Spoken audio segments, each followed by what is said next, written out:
మీటింగ్కి వెళ్ళక మునుపు వాష్రూమ్కి వెళ్ళి వెళదామని వాష్రూమ్ దగ్గరికి వెళ్ళాను. సరే వాష్రూమ్కి వెళ్ళి వచ్చిన తర్వాత అక్కడ బయట ఒక సిస్టర్ నిలబడి ఉన్నారు, ప్రైజ్ ది లార్డ్ బ్రదర్ అనేది. అంటే సిస్టర్స్ బ్రదర్ దగ్గర దగ్గర వాష్రూమ్స్ ఉంటాయి డెవలప్డ్ ప్లేసెస్లో. ప్రైజ్ ది లార్డ్ బ్రదర్ అని, నా ప్రైజ్ ది లార్డ్ సిస్టర్ బాగున్నారా అని అన్నా. ఎవరా నాకు తెలియదు, ఈశ్వరులకు తెలియని వాళ్ళు విశేషిస్తుంటారు కదా. బ్రదర్ ఇప్పుడు నేను వచ్చిన ఫ్లైట్లో మీరు వచ్చారు కదా అని. షాక్ నాకైతే, మమ్మల్ని ఇంత అబ్జర్వ్ చేసేవాళ్ళు ఉంటారా అనుకున్నాను. నాకు మాత్రం ఎవరు కనిపించలేదు. అవును సిస్టర్ మీరు వచ్చిన ఫ్లైట్లోనే వచ్చాను, ఇప్పుడు అదే ఫ్లైట్లోనే వచ్చాను. మరి మీరు ఫ్లైట్ దిగేసి అప్పుడు ఇంత తొందరగా ఎలాగ వచ్చారంటే వచ్చేసాను బ్రదర్ అని. ఎక్కడి నుండి ఎక్కడి దాకా అంటే పలానా దాకా ట్రావెల్ చేశానని.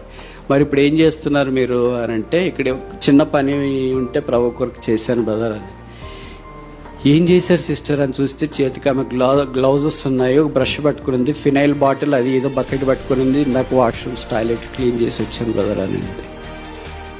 నా కళ్ళు చెమ్మగిల్లాయి, ఉదయం ద్రవి పంచినట్టు అయిపోయింది, వెంట్రుకలు పడుచుకున్నట్లు అయిపోయింది. మొత్తానికి నేను అన్న ఫ్లైట్లో ఒక సహోదరి ట్రావెల్ చేసింది అని అంటేనే అంత సామాన్యమైన వాళ్ళు కాదు కదా. మొత్తానికి అప్పుడు నేను అడిగాను, సిస్టర్ మీరు ఏం చేస్తారు అని అంటే, షాకింగ్ ఆన్సర్ తెలుసా, నేను ఆ విమానం పైలట్ని.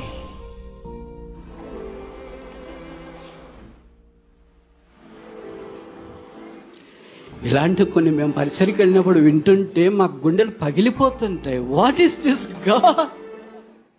విమానం పైలట్టా? ఈ విషయాలకు పైలట్ ప్యాసింజర్లు చూసే అవకాశం లేదు, బట్ ఎలాగో చూసేశారు. కానీ పైలట్ అయిపోయిన తర్వాత ఖాళీ స్థలంలో 5 స్టార్ హోటల్ అకామిడేషన్ ఉంటుంది. 5 స్టార్ హోటల్ అక్కడ ఉండొచ్చు, తిరిగి మళ్ళీ ఫ్లైట్ ఉద్యోగం దాకా. కానీ she came all the way to the prayer house. Airport నుండి నేరుగా ప్రార్థన మందిరంకి వచ్చింది. ట్యాక్సీలో శుభ్రం చేసింది, పట్టుకొని నిలబడింది. ఇప్పుడు నేను అనుకున్నా, sister I do not deserve to preach. మిమ్మల్ని చూసిన తర్వాత నాకు అనిపించింది ఏంటంటే, నేను బోధించడానికి యోగ్యుని కాదు. Please you can start preaching. ఇప్పుడు మీరు బోధించవచ్చు. ఏం మాట్లాడాలా?